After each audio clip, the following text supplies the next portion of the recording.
8-2 ईदगाह। रमज़ान के पूरे 30 रोज़ों के बाद ईद आई है। कितना मनोहर और सुहावना दिन है।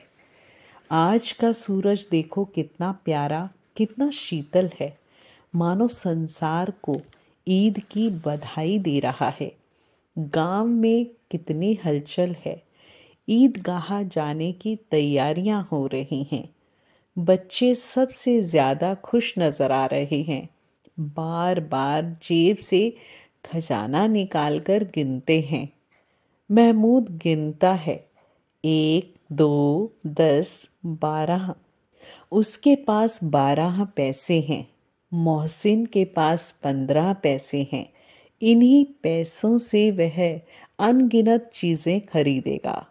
खिलौने, मिठाइयाँ, गेंद और ना जाने क्या क्या। सबसे ज़्यादा प्रसन्न है हामिद। वह भोली सूरत का 4-5 साल का दुबला पतला लड़का। उसका पिता गत वर्ष हैजे की भेंट हो गया था और माँ ना जाने क्यों पीली होती होती एक दिन मर गई। किसी को पता भी ना चला कि क्या बीमारी थी। अब हामिद अपनी बूढ़ी दादी अमीना के साथ रहता है। उसके अब्बा जान रुपए कमाने गए हैं। अम्मी जान अल्लाह मियाँ के घर से उसके लिए बहुत सी अच्छी चीज़ें लाने गई हैं। इसलिए वह आजकल बहुत प्रसन्न रहता है। अभागिन अमीना अपनी कोठरी में बैठी रो रही है। आज ईद का दिन है और उसके घर दाना तक नहीं है। अमीना का दिल कचोट रहा है। गांव के बच्चे अपने अपने पिता के साथ जा रहे हैं। हामिद का अमीना के सिवा कौन है? भीड़ में बच्चा कहीं खो गया तो क्या होगा? 3 कोस चलेगा कैसे? पैरों में छाले पड़ जाएंगे।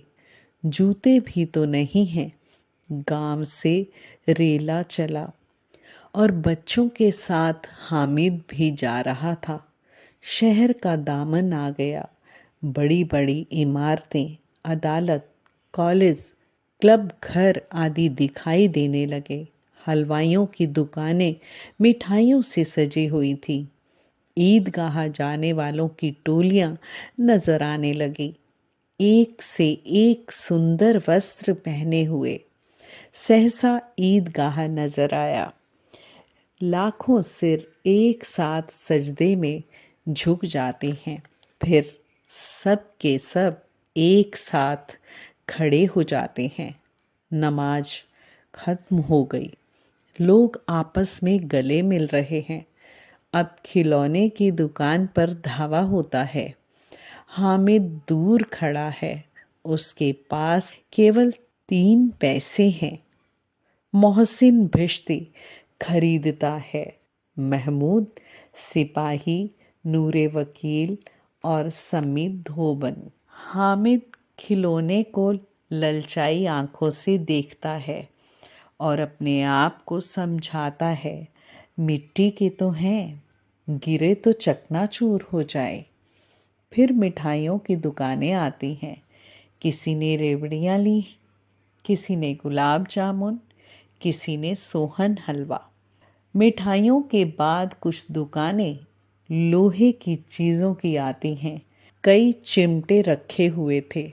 हामिद को ख्याल आता है, दादी के पास चिमटा नहीं है।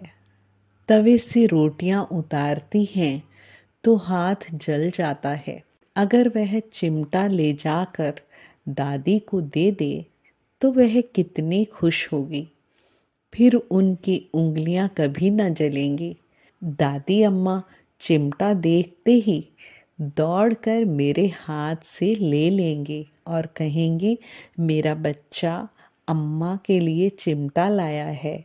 हजारों दुआएं देंगी। फिर पड़ोस की औरतों को दिखाएंगी। सारे गांव में चर्चा होने लगेगी, हामिद चिमटा लाया है। कितना अच्छा लड़का है। बड़ों की दुआएं सीधे अल्लाह के दरबार में पहुंचती हैं और तुरंत सुनी जाती हैं। हामिद ने दुकानदार से पूछा, ये चिमटा कितने का है? 6 पैसे। कीमत सुनकर हामिद का दिल बैठ गया। हामिद ने कलेजा मजबूत करके कहा, 3 पैसे लोगे? दुकानदार ने मना कर दिया। जब हामिद दुकान से आगे निकल गया तब दुकानदार ने उसे वापस बुलाकर चिमटा दे दिया। हामिद ने उसे इस तरह कंधे पर रखा मानो बंदूक हो और शान से अकड़ता हुआ अपने दोस्तों के साथ घर की ओर लौट चला। घर आने पर अमीना हामिद की आवाज़ सुनते ही दौड़ी और उसे गोद में उठाकर प्यार करने लगी।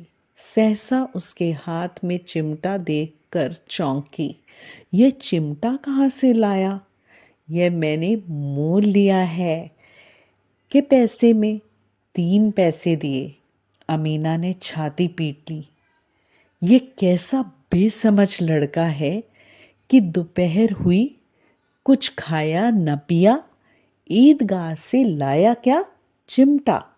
सारे मेले में तुझे और कोई चीज़ न मिली जो यह लोहे का चिमटा उठा लाया?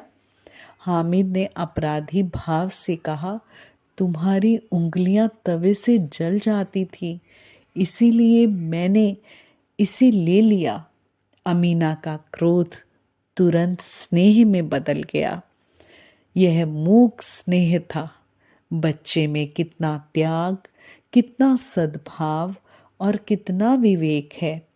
दूसरों के खिलौने लेते और मिठाई खाते देखकर इसका मन कितना ललचाया होगा। वहाँ भी इसे अपनी बुढ़िया दादी की याद बनी रही। अमीना का मन गदगद हो गया। दामन फैलाकर हामिद को दुआएं देती जाती थी और आंसू की बड़ी बड़ी बूंदें गिराती जाती थी। हामिद इसका रहस्य क्या समझता? मुंशी प्रेमचंद।